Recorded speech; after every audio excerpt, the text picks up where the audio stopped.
with all the big calls on all those big races. And do they come any bigger than the King George at Ascot this weekend? Welcome back to What a Shout, filmed somewhere in the capital on a Friday morning. Dave Orton, delighted to be back with you on what has been a rather testing week, hasn't it, on the news front, and of course the weather. Are we all cooling down out there? York and Ascot will be previewing for you this weekend with a great panel. And I tell you what, it's topsy-turvy with our sponsors Bet365. Pat Cooney is back. Your roadshow continues. That's it, yes. I'm like a man on the run, aren't I? And a few days at Goodwood next week as well, and back in the studio again the following week, all being well. People's imagination just ran wild there. Pat, how's it going this summer? Are you enjoying the flat season? I am. I thought it was a bit of a slow burner, but it's been really, really interesting. The 3-year-olds have come out and delivered. Yeah. I think we were all thinking, yeah, but are they or are they not? But they look as though they're pretty good.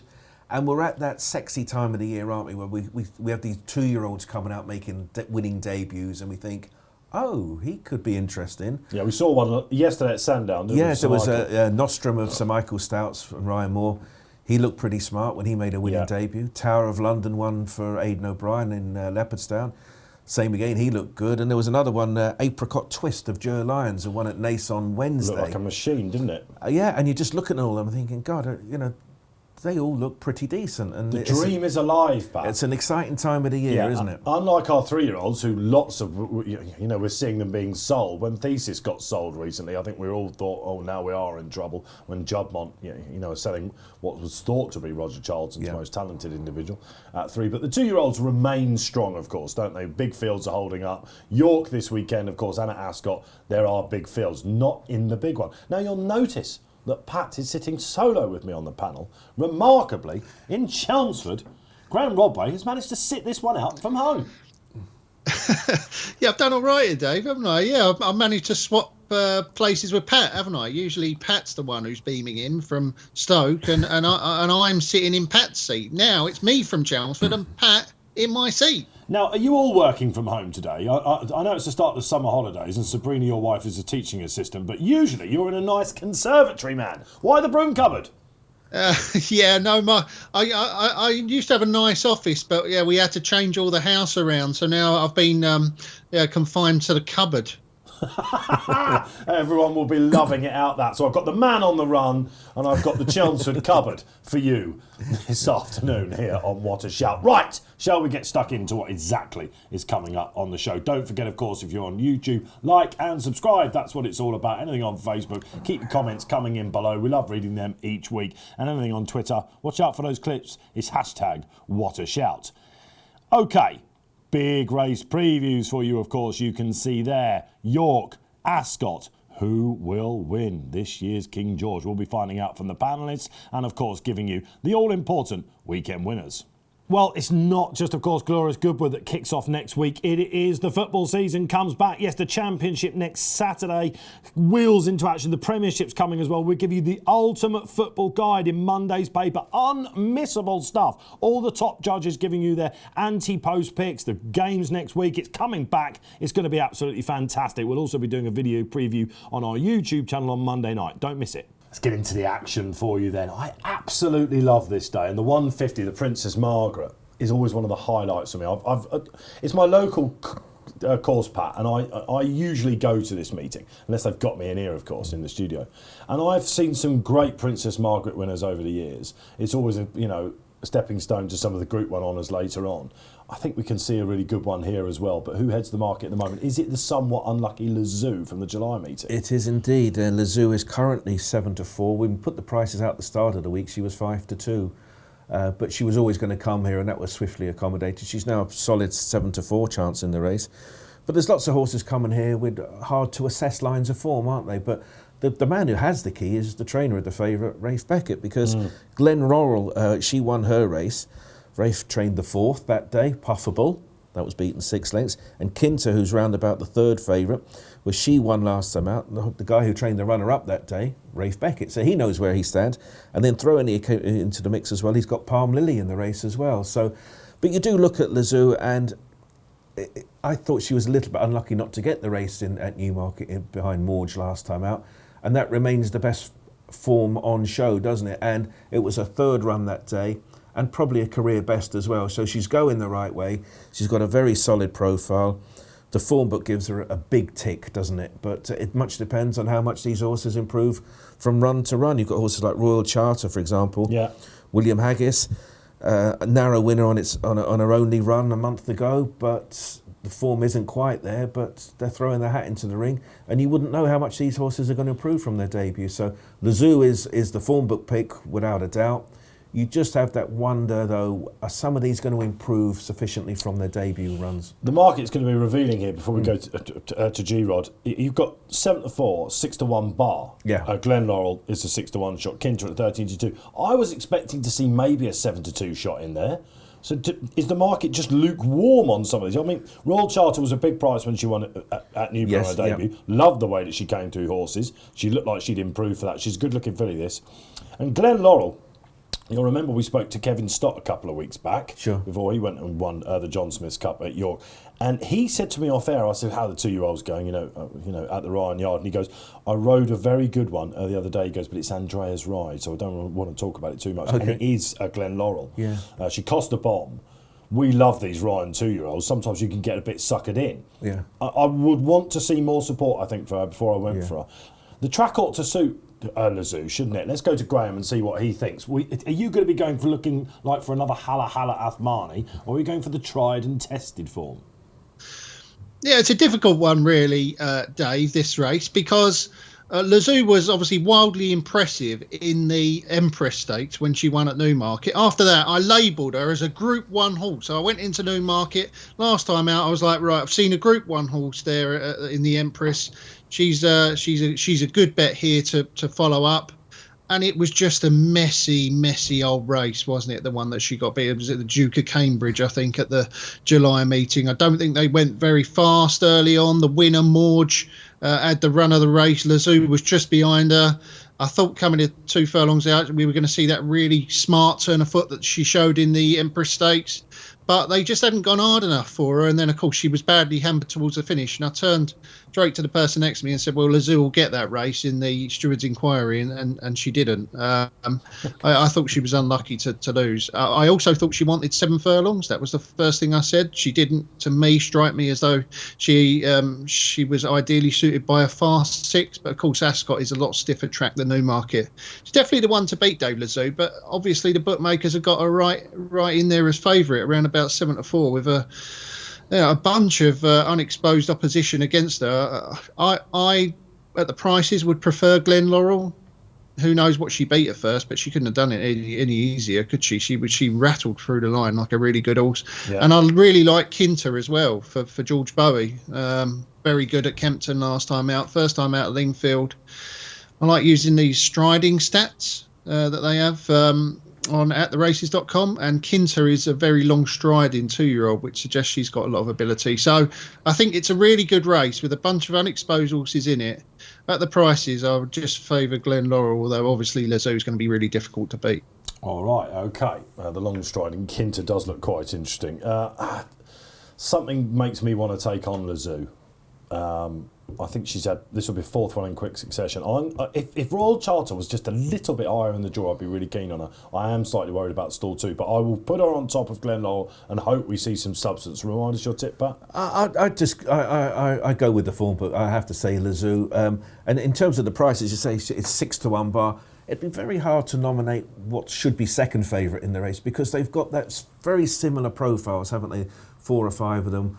Unbeaten, don't know what they beat, but they did it well. So it's going to be a fascinating race. But I think it's a good place to start is always the form book. So that's the favourite for me. Okay, all right, let's stick with Ascot, shall we, and move to the 225. It's the fillies' time to shine.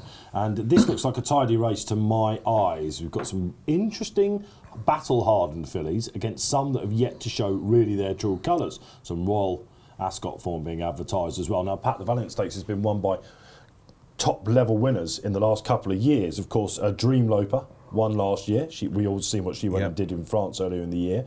And the year before that, let me just remind myself, as Dave Orton was Lady Bowthorpe, of course, who went on to win the Nassau, which Dream Loper we're hoping will go for next week. Just to let you know, Ed Walker is booked in, guys. He's got huge runners in the Stewards Cup next week, and Ed's going to come back on the show. Zambak, I thought, was one of the most strong favourites of the entire card tomorrow. I'd be slightly worried about Kind Gesture of the Varians, but I'm seeing the ball big here. Are you? With Zambak, well, she's progressive. Everyone likes a Roger Varian progressive horse, don't they? And that's what you're getting with Zambak. She was second in the Sandringham at Royal Ascot, so at first glance she's going to have to improve a bit. But there were 28 runners that day. She beat 26 horses, so she's clearly very, very good, very progressive, and been very popular. I mean, I think we put her in at 5-2 on the final decks, and she was 2-1 within a couple of hours. She's just got that profile where you think, as I say, the public do latch on to these Varian horses. Second favourite, as things stand at the moment, I don't really see this, is Jumbly, who was beaten in the German Guineas, beaten in the French Guineas, so you're just not that level really, are you? So of course she was second in the Fred Darling, so she's got some sort of a form. Holly Doyle being aboard is keeping her at the price it is. I could see that one drifting though. I did look at the likes of November, who was an honourable fourth at Royal Ascot, but this one's top on official ratings. But I get locked into these German horses thinking they must have soft ground. That wasn't the case at Newbury last week with Grosser Jack, who absolutely tore around Newbury, here next German horse. But November possibly better on softer ground. And like you, Roger Varian's other runner, Kind Gesture, well, that's got £18 to find with November. But you'd have to respect Roger Varian wanting to run her, really. She's rated 92, Zambak 105. I'm guessing there wouldn't be that much between them on the gallop. So I could imagine Kind Gesture being that speculative, why not? She's a degree of value around about 8 or 9 to 1. When you've got a filly like Kind Gesture who gets an official mark in the 90s, as Graham I'm sure will back up in a second, you either are going into high-end handicaps with an inexperienced filly, or you're going in search of this black type in inverted commas, which of course we know improves their breeding page going on. So they're kind of in a rock and a hard place, and we're going to find out a lot about Kind Gesture. I was at Windsor when she won on the Sunday. On her third start, she got the rail. You had to have the rail that day, but she absolutely hosed up, and the money was right for her. So I think that the Varian stable has got this by the short and curlies. If there is a future Group 1 winner in here, it's probably Zambak for my money. Graham, have you spotted one?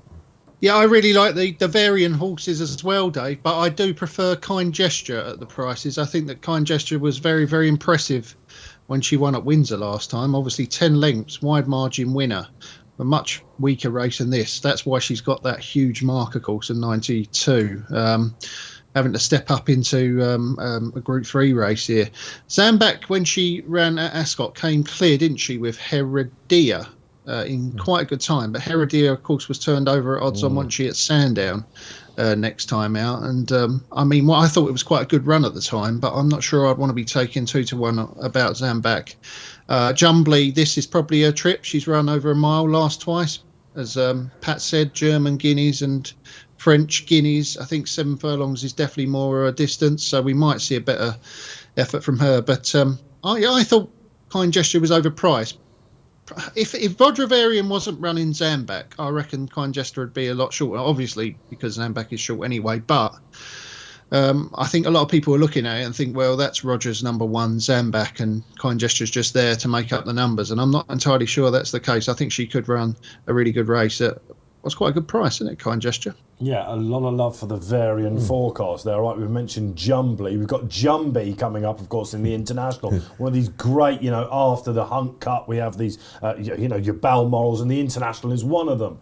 The Favs are on a hat trick in this, and Jumbie's now made his way to the top of the market. Yeah, and he's interesting, isn't he? He was third in our Bet365 Bunbury Cup, and Christoph Sumian rode him, and I think he suggested afterwards putting cheek pieces on him. And he was a popular order that day. Now we're going to be paying first 6 places on the race, so there's 22 runners, so you can throw a few darts at some of the bigger price ones. I think they could easily be 6th the field come at various points on Saturday, and Jumbie is definitely in the equation. But it's been a pretty lively betting market. It'd be remiss of me not to mention horses that have been backed, and one of the horses that have been backed is number 9 Aratus of Clive Cox, who was 10th in the Hunt Cup. Tom Marquand riding for him. He normally ends up on a William Haggas horse, of course, but he hasn't got one in the race. Aratus has been popular, 20-1 at the start of the week, and so I can see wisdom in that one. And the other one that's been popular, again from an anti-post point of view, is Chief of Chiefs. I think I say this about the horse every time he runs in a race like this. He was 20 at the start of the week. Interesting jockey booking. Well, this Colin is what Keane. surely it, isn't it? Yeah. When do we bring up this ugly stat that Colin's got? Yes. At Ascot, it's 0 from 46, isn't it? A lot. Look, we're going to go and really give you a meaty preview of the King George coming up. Toothcomb with all the form of the runners there, but as soon as you see this booking, I think surely the firms are going to trim him up just on that. Aren't they? And you look at Chief of Chiefs, and he's one of those. I've fallen for him throughout his whole career, especially with first 6 places. You're just going to look up at the 2 furlong pole, and there he is. He's going to be all dressed up, probably nowhere to go, and he finished 4th or 5th, and you think, God, he could have won that. And that's exactly where I am this time around with him. But there's others to consider. I did like Air to Air when when I first saw him entered. George Bowie won well first time out this season. He's drawn 20. Again, we're into the what is a good draw, what isn't a good draw. We won't know for sure. But if I was to have a bet at current prices, what's wrong with Bless Him? He won the Bunbury Cup, beating some of these, beating Jumbie. And throughout those 3-day meetings at Newmarket, hardly anything came from off the pace.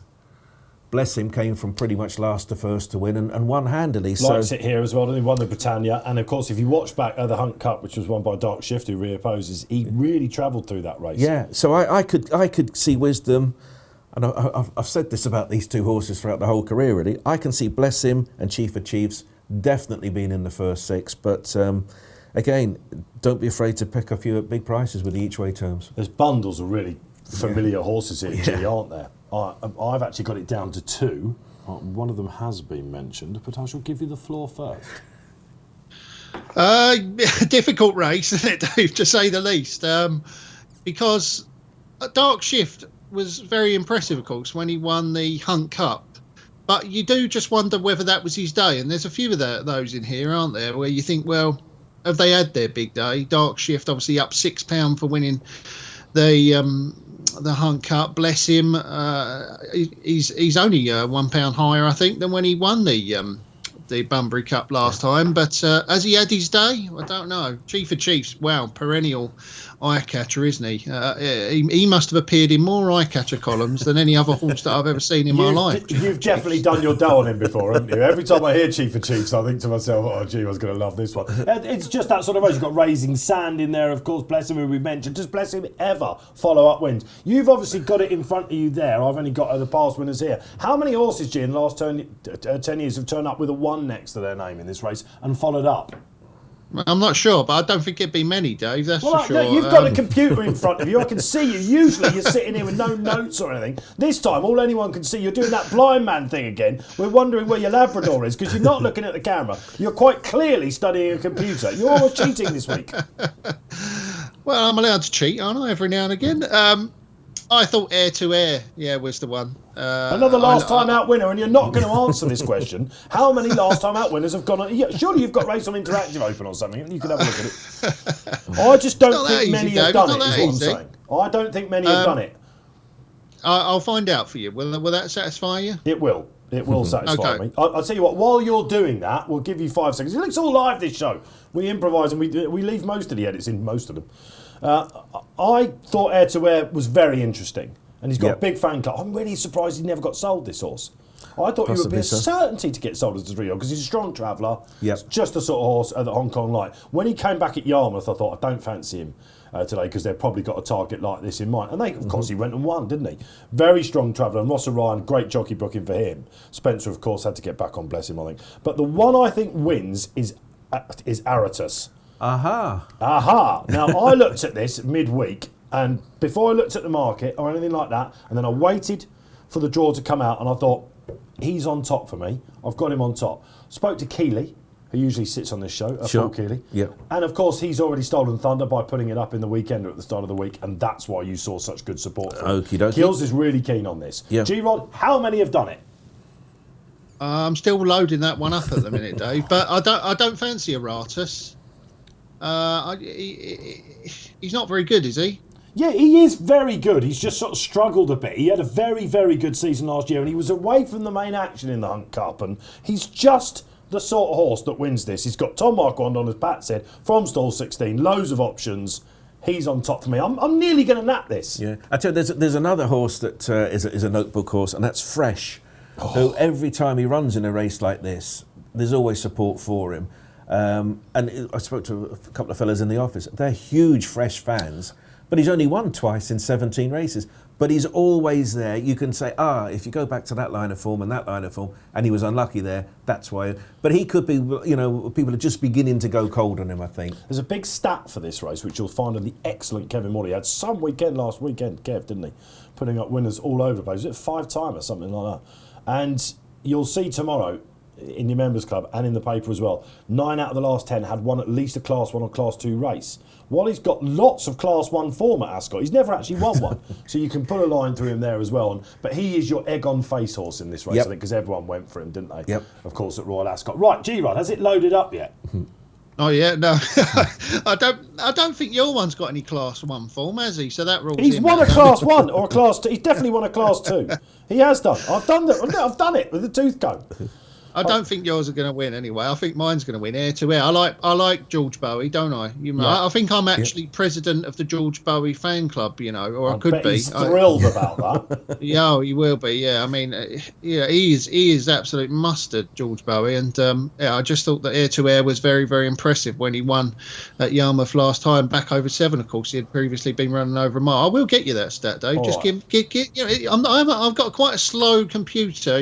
He's almost as slow as me. Plodders, people call him at the racing post. He's as slow as some of your selections, that's for sure. There we are, touche. We're warming up now. All right, well, let's go to York, shall we? Yep.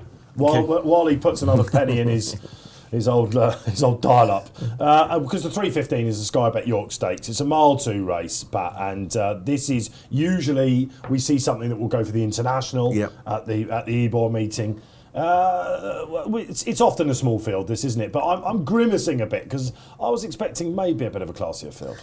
Yeah, there's just the Fab Five, isn't there? Claymore is a popular horse. It only costs £10,000, so it can be done, can't it?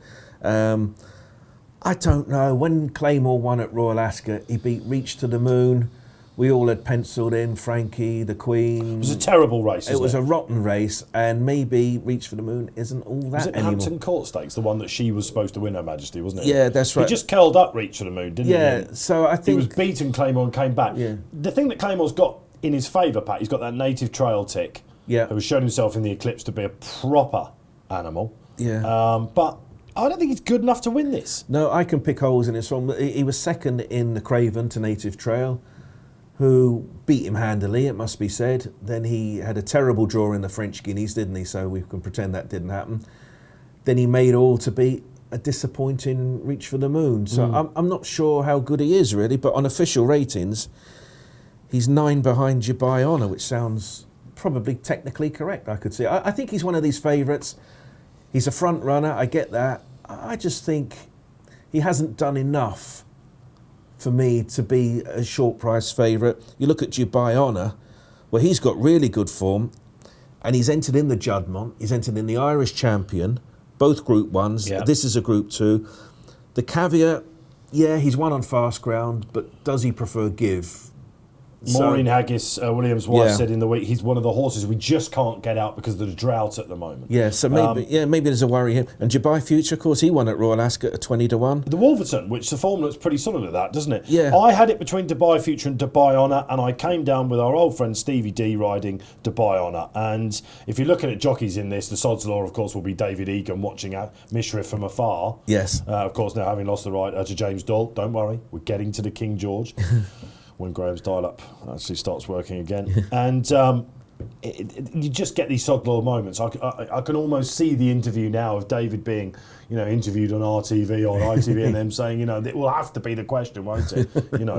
So I thought he took it very graciously, actually. Yeah. But no, I'm taking on Claymore with Dubai Honour and Dubai Future for the forecast. Sabuska probably doesn't quite stay this far, and Dark Moon Rising not good enough. Yep. G-Rod, have you got it yet? Drum roll. And what wins the Sky Bet Stakes? No, I don't have it yet, Dave. We're still loading up. Anyway, on to this Sky Bet York Stakes. I think that the Claymore is obviously favourite, but I don't really see as he should be. Yeah, it was one of the worst races I have ever seen at Royal Ascot, that race in which he won last time. And old Kirby didn't read the script, did he? Jane Chapel-Iron, how dare they go in there and beat the Queen's horse Reach for the Moon that was supposed to give her such a big day on her Platinum Jubilee Royal Ascot. Of course, poor old Frankie couldn't get that out of his own way, could he? And I lost count of how many people texted me just before that race and said, the way the Tories week's going, he'll get beat on this Reach for the Moon. And sure enough, he did. I just don't think it was a very good race at all. Can't believe this horse is favourite for this race. Dubai Honour is a Group 1 horse, but you've already said he probably wants more cutting the ground. They're almost certainly going to be lining him up for a tilt at an autumn campaign when he will no doubt go back to the Group 1 at Royal Ascot and possibly the race that he won at Longchamp last year. He's got loads of weight. I can't believe that he's going to be anywhere near fully fit. So I just think that Dubai Future is the wrong price here. Saeed Bin Suroor, a lot of his horses are getting underestimated in the market. I think for some reason people maybe in the back of their heads think that all the best horses at Godolphins are at Charlie Appleby's, and Saeed Bin Suroor doesn't get many good ones. But yeah, I mean, it is true that Appleby trains all their best horses, but Bin Suroor's got some pretty good ones himself, Real World, of course, being one of them. This one's got a similar sort of profile, has he not, to Real World? Having run loads of times in Maidan and Riyadh and places like that. And then suddenly, out of nowhere at Royal Ascot, he was absolutely wildly impressive, wasn't he, when winning that, was it the Wolferton, Yes. when he thrashed Cadillac? I just think this is this in my book will be a lot shorter than 4-1. Dubai Future. I wouldn't be surprised if Dubai Future goes off shorter than Dubai Honour, because I think Dubai Honour is going to need the run. We'll see. Well, that would have to be quite a disparaging move in the market, I think. Yeah. You're allowed to call him balmy if you want. Yeah, no, I see a degree of wisdom in it. The other thing I would say... That's a thinly veiled compliment as you're going to get from Pat. The other thing I would say about this race, it stacks up well for the older horses. So the overall sentiment I'm guessing we have is we think Claymore's a terrible price. The thing but is that he could drift out to 2-1 and we all go, well, hang on a minute. He's obviously the improver in the pack, isn't he? He's the fly in the ointment, and it's Jane. Her horses just always run up to expectations, if not improve. Yeah. She had a 2-year-old win, was it at Doncaster? A couple of weeks ago, they smashed the life out of it in the market, and it just did the business. Beat a decent horse. So, let's not be too down. I wouldn't be putting this up as the lay of the week, Claymore, but I agree, the market's potentially wrong. To be fair, Dave, like when Claymore was second first time out in the Craven Stakes, Native Trail won it and Who You Mail was third. So I suppose that form is fairly strong.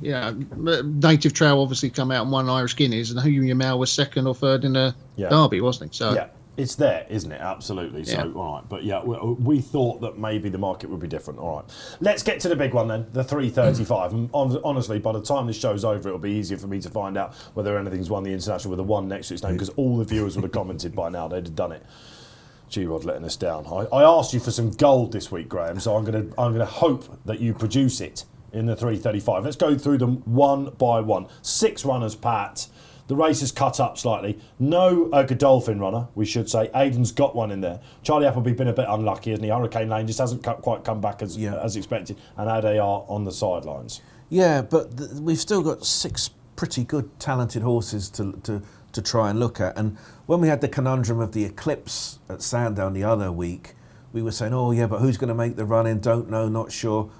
We've nothing to worry about in terms of who's going to make the run in this time around, because it's going to be Broome and Pile Driver bowling along in the lead. So it's maybe you could play jockeys, couldn't you, and ride all 6 horses and say, well, where did you want to be? How? And you could see all 6 of them being happy with their respective positions. Certainly for the first mile of the race. There's no, as with Mishriff in the Eclipse, where's he going to go? Will he need a helicopter? I think this is going to be a straightforward run race. So in theory, the best horse should win. But I'm just not quite sure what the best horse is in the race. Is it the greatest race in the flat calendar, Graeme? Keel said this week it was definitely. He did a lovely email sent out to all the members, didn't he, at the Racing Post, saying this is the race that really got him into it. He made a very strong case. I mean, it always was, wasn't it? There's no doubt about that, Dave. Years ago, we used to love this race, and you get the Derby winners turning up and taking on the top class 4-year-olds, and horses like Swain and Sing Spiel and all the greats used to run in this race, wasn't it? It did go through a lull. I don't think there's any doubt about that. Sort of mid 2000s, but recently, of course, Adayar coming back last year to beat all the old horses, I think really brought the race back to the high standard that it always was. And this year, what a race we have got, Dave. What a fantastic race this is. Now, your favourite horse, the best horse in the world, runs in this, according to G, and we'll get to that. But let's go through them one by one, shall we? Let's start off with Broome at the top then. Had his day in the sun, didn't he? Of course, there at Royal Ascot in the Hardwick. Quite what that form's worth. It's taken a few knocks, isn't it? Hurricane Lane, we were expecting him to come out and do a lot better in France last time.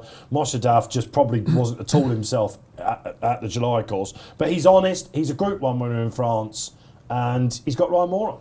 Yeah, the Royal Ascot win, Hurricane Lane, that was his seasonal reappearance, and I think we were thinking, well, Hurricane, he'd probably get away with it, but he ran a little bit below form. Broome won very well. He got a good aggressive attacking ride. And in fairness, I thought he always looked the winner from start to finish in the race. But I don't know, he's a 6-year-old. No, I think only 2 horses aged 6 since the race's inception has won this. Yeah, he's not for me. That being said, he's Aidan O'Brien, Ryan Moore, and he's around about 20 to 1. And you know what you're going to get, don't you? You know you're going to get a good, strong, aggressive ride. And yes, just not for me. Yeah, all right, okay, that's Broome. We're putting a line through him. Are we, G-Rod? No. I think that Broome is got a huge chance. Yeah, I think that he's got a chance to take this race, Ryan Moore, up from the front, like he did at Ascot last time out. He's rock solid, isn't he, Broome? He's probably a notch below the top class, but I think this race sets up really nicely for him. Have you seen money for him, Pat? Sorry, G, before... Yeah. Because Kills put this up again at the start of the week. Yeah, I think he was one of those that was around about 25-33 and no one really taking him seriously. What would he go off tomorrow? Do you reckon about 14? I think he'd go with like 14 or 12. So that's a half in price, isn't it? Yeah, but it's Aidan, Ryan, you think, well, it's not often they have one runner in a group race and you can back him at that price on the back of a good win. It's just the rest of his form, the rest of his CV doesn't look as good as the others in the race. But if you want to back a horse and get value for money in terms of the prices, then he's your boy around at the moment. He reminds me an awful lot of Highland Real, but for the same stable. You know, just he was nothing special, but he's a tough, genuine front runner. Who really won this race, of course, didn't he, Highland Real? I was there that day. Yeah, I mean I think he's going to be very, very tough nut to crack here, Dave. Broome. I think he'll run really well. Whether he'll be up to winning, we'll find out. But I think he could definitely be in the first 2. This is a seriously good puzzle. There are only 6 runners, but the best horse in the world, you said, was Mishrif pre-Eclipse when he went off a massive price. You were so nearly right. You so nearly threw egg on the faces of all racing Twitter who went mental about your comments, G. Yeah, well, we should have won, shouldn't he? No doubt about it. I felt very, very, very disappointed not to have collected that day because obviously David Egan has now lost the ride on Mishrif. He got it wrong. He needed to come down the outside on a horse that's just got one relentless kick, and he wasn't just able to get Verdini back. My worry here, of course, is that this is a different type of race, isn't it, Dave? This is a mile and a half around Ascot. Now, I know he finished second, didn't he, to Adayar last year, but I don't think that race was anywhere near as strong as the one that we're looking at here. And I think that Mishrif is a very, very good horse over a mile and a quarter. Now, he's got form over a mile and a half, but he's yet to prove that he's quite as good, in my opinion, over a mile and a half as he is at a mile and a quarter. If he is, he's going to go very close because I still think that he has legitimate claims to being the best horse in the world. And I think that when he turns up at York for the Juddmonte International, the race that he won by 6 lengths last season from Alan Kerr, who of course is a Group 1 winner himself, you know, that is absolutely tip-top form. And I think he can repeat that at York. And I think after that, he'll be back into that conversation about how good is he the best in the world. But whether this is the right race for him, I'm not entirely sure. We're going to find out. Yeah, James Dodd, of course, has won this race before. It's a really good jockey book, if you like, Mishrif. Of course, he was outstayed by Adiyar last year. That brings us, of course, probably to the 3-year-olds, doesn't it? But let's have a word for Pile Driver. He just bumped into Hookham, didn't he, at Epsom? Unlike when winning the Coronation Cup the previous year, he kind of had to go a bit harder in the race. Yeah. He's got one way of running. Absolutely lovely horse. PJ McDonald now picks up the ride for the rest of the season. We would love it, wouldn't we, if Willie Muir and Chris Cussick actually took this out, because this is just everyone's, little lion, basically, isn't it? He's an absolute terrier, this horse. But is he capable of beating the 3-year-olds? Yeah, well, as I say, if you play jockeys, if you're PJ McDonald, what are you going to do? Ideally, you'd like to lead, but you're in stall 4 and Ryan Moore on Broome is in stall 1. So you'd imagine Ryan's going to get that inside and wanting to be going forward. So Pile Driver, I presume, sits second. But he's the one that's been very easy in the market, isn't he? As others have come in, he's kind of found his way back out, hasn't he? Yeah. Again, he's eased out to about 33, and I would imagine he'll be that and more probably. I just don't see the race setting up that well for him in terms of tactics, unless they bite the bullet and say, well, we'll make the run in and we'll make it a thorough test and really put it to the likes of Mishriff and test that one's stamina. I just don't see a scenario where he runs his best race and he can win. All right, so a bit lukewarm on Pile Driver is Pat. What about G? Yeah, you see, this horse gets a lot of love. He's like one of those horses who he gets loads of love from everyone, I think, because of his connections and his humble beginnings. But the reality of it is he is a Group 1.5 horse. He can win Group 1s that aren't very strong, but when he comes up in a tip-top Group 1, he always comes up short. Hookham is a very, very good horse, but again, I was saying before that race that Hookham was a Group 1.5 horse, and Hookham has thrashed Pile Driver. So he's rightfully the outsider of the field. I don't think he can win. I think he'll finish last. When you say Group 1.5 horse, what you really mean is Group 2.5 horse, don't you? Because Group 1.5 would be like Frankel, wouldn't it? Maybe. I mean like between a Group 1 and a Group 2. Is capable of winning Group 1s that aren't proper Group 1s, but when he comes up against proper Group 1 horses, he's not capable of winning. Well, we've got a proper Group 1 horse coming from Germany. The Germans are coming over with Torquato Taza. Yes. Any love for this? Because it was interesting, wasn't it? At the start of the week, the training connections have been really open, and they showed the work. Yeah. Said they were coming. We're coming to win. Yeah. Despite the ground, of course, heavy ground when he beat Tarnawa in the Arc. Strong form. Strong form, and German horses have won this twice in recent years. So name them. Novelist. Yes. And Dane Dream. Oh, Pat. Yeah. Well, at least one professional on the panel. I could have got those, Dave. Here, I could have got those for you. How the broadband's working? And both of them had won last time out as well. Have you?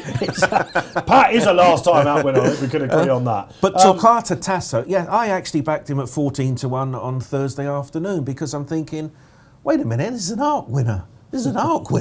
But we're all locked into German horse must have soft ground, which is factually correct. But they're happy to come over, aren't they? So.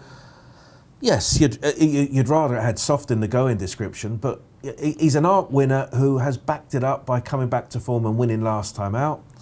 And if you're looking for value in the race, well, he was 14, so I still think you'll be able to get double figures about him because everyone said, the ground's wrong. Was he flattered to win an Arc? Well, not really the way the race ran. I think we were, again, focusing more on, he was 80-1.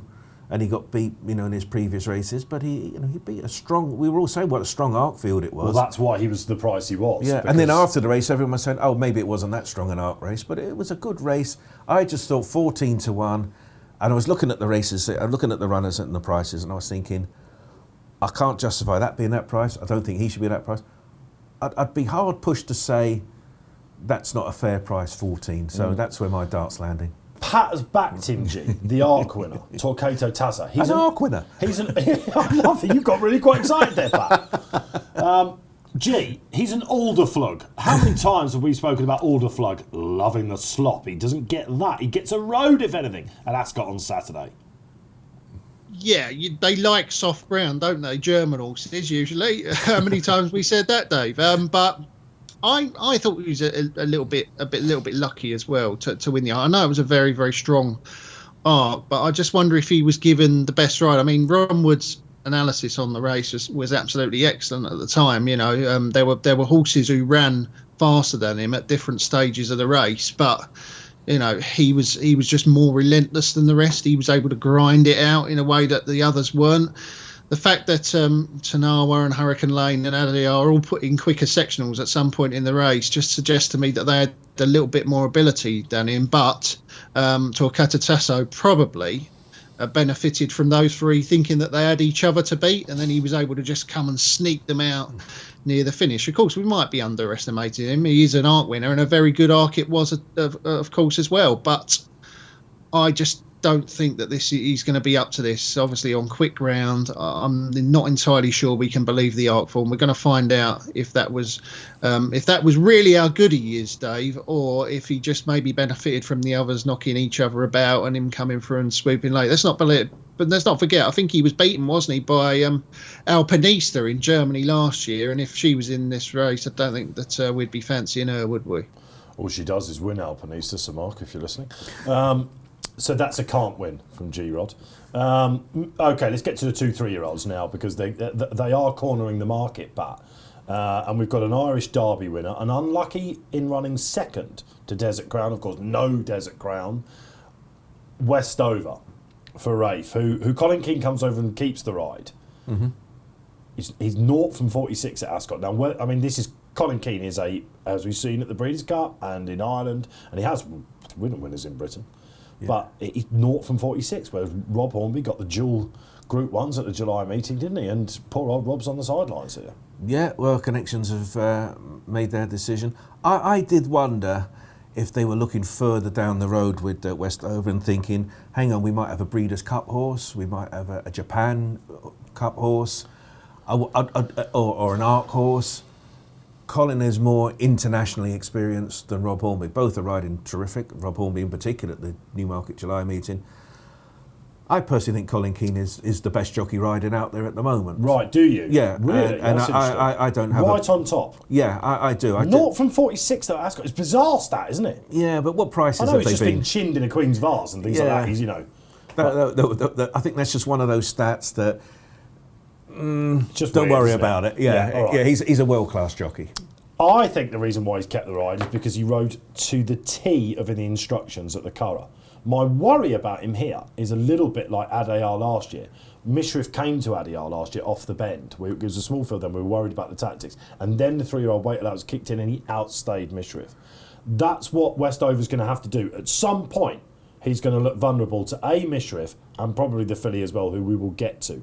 I think I've got him on top, Westover, getting weight from Mishriff. I've got it between those two. Yeah, the thing is, I watched all of their last performances, and I didn't realise how impressive he was in the Irish Derby. I just saw him bounding along in the lead and thought, oh, fair enough, favourite one. But it was only the manner of the win. I think the race sets up well. Broome, pile driver. He kicked 3 furlongs out. Yeah. It's an uphill, it's a long home straight. Colin Keane must have been so confident. Now, you could argue he's only improved a little bit on his Derby form, which probably has. Pinsford was way behind him at Epsom. But we didn't see the real Westover at Epsom. No. I wonder whether the ground might be quick enough for him. But look, I've got him on top. Whether I want him quite as short as 6'4", I don't know. I'm a little bit like you. If you had to pick the winner, I would pick Westover. If you're asking me to back him at 6-4, well, I'm from the bookmaker side of it. We wouldn't mind laying him at 6-4 if you're giving me these other 5. Yeah. The market will be absolutely fascinating here, G, won't it? We've not come to Emily Upjohn yet. Westover, where does he sit with you? Yeah, I think he's the one to beat here, Dave. He was obviously wildly impressive in the Irish Derby. I don't think there's any doubt about that. It was a relentless performance, and he might well have given Desert Crown something to think about in the Derby. I obviously don't think he would have beaten Desert Crown because I think Desert Crown is a superstar, but he would definitely have given him a race. And he also won that race at Sandown at the start of the season when Rev Beckett's team were not going very well. So I think he's a very, very high-class horse, and I thought last time out was a massively improved performance, and I think he's an improving 3-year-old against a lot of more exposed older horses, and he's definitely very difficult to beat. Just on the Colin Keane stat, is it 0 for 46, was you saying, Dave? Glad you're listening. 29 of those were 20-1 or bigger. Only 7 of the horses that he rode were in single figure odds, and several of those 20-1 shots or higher were all 50 and 66-1 outsiders. So I just think it's a stat for stats' sake. I really do. You could barely have expected him to have had one winner, let alone more, let alone significantly more than that. So I just wouldn't take any notice of that stat at all. Is he trolling us, do you think, here? He can't tell us whether an international winner has got 1 next to his name and followed up, but he can go through every single one of those 46 runners. The broadband has obviously become fibre optics, isn't it, all of a sudden? Yes, that's one of these, the Colin Keane thing. Stats schmats, isn't it? Stats schmats, all right, yeah. The best rider in the world, according to Pat. A lot of love then for Westover. What about the filly then? Emily Upjohn. Now, she couldn't turn up at the Curragh last week, Magical Lagoon. Great performance that. Thrill for Jessie and the team, who was our guest last week, of course. But I don't know. Emily Upjohn would have won that race, wouldn't she? Now, she's the traveller in the race, to my eye, and she follows the Tagruda route, albeit a plan B. Tagruda, of course, won the Epsom Oaks. John Gosden, the joint trainer, I keep having to get my mind on that because, of course, they did a big part of the operation, John's son. He won the Oaks with Tagruda and compared this filly to her immediately. And I thought this was going to be where she turned up. Yeah, had she turned up in the Irish Oaks, we would have to presume she would have won it handily, and we would have all been, so what? We know she's a... Yorkshire Oaks next and on to the Arc, right? Yeah, that's it. But, Connections rerouted her. Once there were a few non-runners in the King George, I did say to someone, God, could Emily Upjohn really win an Irish Oaks and rock up at Ascot a week later?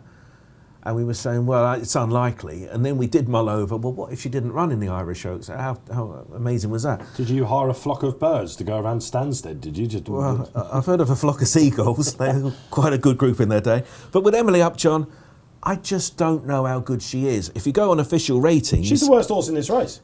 She's bottom of the pile at 6, albeit she's only £3 off Westover. Yes, she should have won the Oaks. Tuesday would have been an unlucky loser as well. I'm just not sure. I think I can't claim she's a value price at round about 5 to 2.11 or 4. I couldn't tell you that's a value price. She's going to go short in running, G. Don't you agree? Why is that? Well, she's going. Oh, unbelievable! I thought I was going to serve it up to you then for a brilliant comeback. Right, he's testing me today. Next time back in the studio, please. Look, she's going to go short in running, isn't she? Because she's going to come cruising off the bend, and it's whether she's going to be good enough. I think when Westover, looks her in the eye. That's how I see this. Yeah. Not sure that she's going to be good enough to be there, Dave. I'm not sure how good she is. Is this the lay of the weekend then? I think that she will drift, which could be an issue if you want to lay her. I thought that she was the wrong price for the Oaks. She should, of course, have won the Oaks. However, I think the fact that she was unlucky is massively overplayed. She was beaten a shorthead by Tuesday, but a lot of people said, well, she made a mess of the start and she come from a long way back. Well, she did, but Tuesday didn't exactly make a flying break. And if you track the pair of them the whole way around the race, I don't think there was ever more than a length between the pair. So Emily Upjohn was always right alongside Tuesday, and don't get me wrong, she should have won the race, but I don't think she was massively unlucky. Let's not forget Tuesday was absolutely thrashed by Westover. Yeah, that wasn't the Tuesday we know and love, was it at all?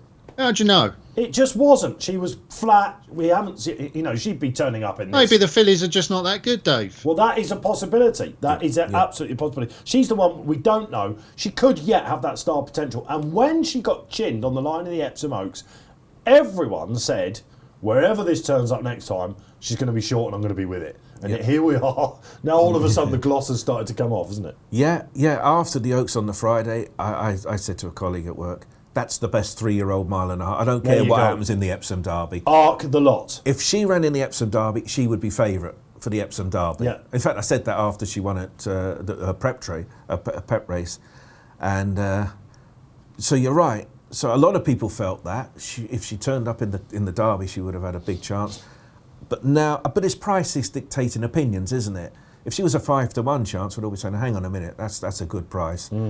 But she's 5-2 because she carries that, she should have won the Oaks. But if she had won there, she'd only won it by a couple of lengths. She wouldn't have won by 10 lengths or anything, though, would she? Well, that's it's a big day for Frankie, isn't it? As well, back at Ascot, where he, by his own admission, he had possibly the worst Royal Ascot of his career. A huge ride for Frankie to get back on the right side of John and Fady here. Yeah, I could be very mischievous with that, but we are coming to an end of our time here. So let's go for the winner of the 2022 King George, Pat Cooney. Well, I'm happy being on Torquato Tasso at 14, but that wasn't the question. Got to be Westover. It's a 3-year-old. It's a 3-year-old's race. That's what they say, don't they? I've got Westover, and if you want one for the forecast, I think Mishriff will finish second again. G-Rod. Yeah, I'm very strong on Westover, Dave. I think the 3-year-old colts are very good this year. I think Desert Crown is very, very good, and I think Westover is going to prove that Derby form to be top class, and he was so good in the Irish Derby. I couldn't have him being beaten here. I'm very strong on Westover, and I think that Broome will chase him home. That would be my forecast in the race, Dave. Westover to beat Broome. All right, we've all got Westover to be followed home by a different horse. Let us know who you think wins it. That is your Saturday preview. Done. Nap time then, righty. Okay, I'm going to go in the dash at York. Silver Samurai for Marco Botti. Drawn out of it in the Royal Ascot Wokingham, and I think brings his A game here. Ben Curtis will steer him to success, and he's been well found in the market, I think, isn't he? But he's a right favourite. Like it. Juicy one for me. Pat Cooney. I'm going to Newmarket for the 307 Carl Burke's horse Lethal Levi, who won at the July meeting over the course and distance, and he won a 19-runner handicap that day. We were thrilled to get so many runners. We sponsored it. He just made a nonsense of the race. Jimmy Quinn was aboard. He popped out in front, never saw another horse. He won by 1.5 lengths. Now, he's gone up 7. Ordinarily, you'd think, oh, maybe that was a bit much. But he beat 18 horses that day. And I spoke to Carl Burke after the race, and he was saying, I might move him up in trip, but I'll keep him at 6 for the time being. So you can see, I think Pierre-Louis Jamin claiming 3s on him tomorrow. Jump off in front, don't see another horse. And this is a horse who's going to be going up in trip in time. So he was hugely impressive, and he'll do for me. A last time out winner. Now, I've gone to York, you've gone to Newmarket. Yes. I'm used to throwing to you on the camera, of course, when you're remote on Skype and you go somewhere absolutely crazy. This week, it's G-Rod's turn. Yeah, 5:40 at Lingfield, Dave. There's a horse called Maharjam, trained by John and Fady Gosden. Yeah, last time out, won at the course over the distance by 8 lengths. The handicapper has had to have a guess here because he was 1-7, so it's very, very difficult to weigh up that form for the handicapper. A 2-runner race. He's gone for 78. I think that's absolutely miles out. I think that this horse is at least a 90 horse. He has, in his previous run, he finished a length behind Nahani, who of course is not far off a group horse himself. So 78 just looks way wide of the mark on Maharjam in the 5:40 at Lingfield, and I think he'll win. Can I just answer your question? Oh, at last! Three of the last 10 winners have come into the International with one by their name. They were 2013 Galician for Mark Johnston, 2014 Heavy Metal for Mark Johnston, and 2018 Burnt Sugar, Roger Fell. After all of that, it felt like an anticlimax. It started strong and... a bit like his nap suggestion. He went on so long with his nap, it was like it died up, wasn't it? But there are your weekend winners, 3 beauties. Well, sadly, that's all we've got time for on this weekend's What a Shout. We sit on the eve of glorious Goodwood, and we've got the King George coming. The flat season is well and truly into the second half, and it is alive. No matter what we're saying about prize money, no matter what we're saying about the small fields, there's still some absolute quality out there. Let's enjoy it, shall we? If you're not a member yet of the Racing Post, why not sign up? We've got a great offer for you.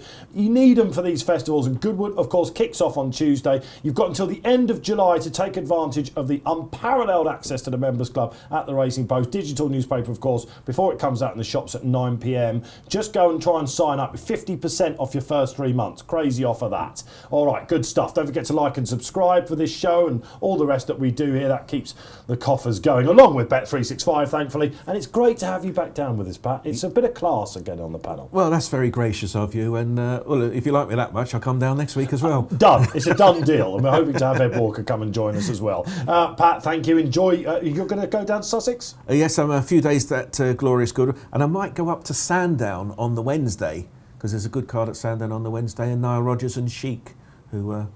Check you out. I might be throwing a few shapes and about the furlong pole. Maybe G-Rod will join you, I don't know. G-Rod, thanks for joining us, albeit remotely. You've been mischievous. You've been everything that we expect from you. Thanks, Dave. Yeah, someone did ask me if I fancy going to that Sandown meeting, actually. Niall Rodgers and Chic. Yeah, could you imagine me down there boogieing away? I'm sure that everyone can. What a great image that is for everyone. I'm going to go leave the cupboard now. All right, well, I'll believe you. All right, it's not too warm in there. Great stuff. Thank you for joining us here on What a Show. Don't forget Gamble Responsibly this weekend. Don't forget to download the free Must Have Racing Post app as well. You can do that on the App Store or the Google Play Store. From myself, Dave Orton, loads of sport out there. Enjoy it.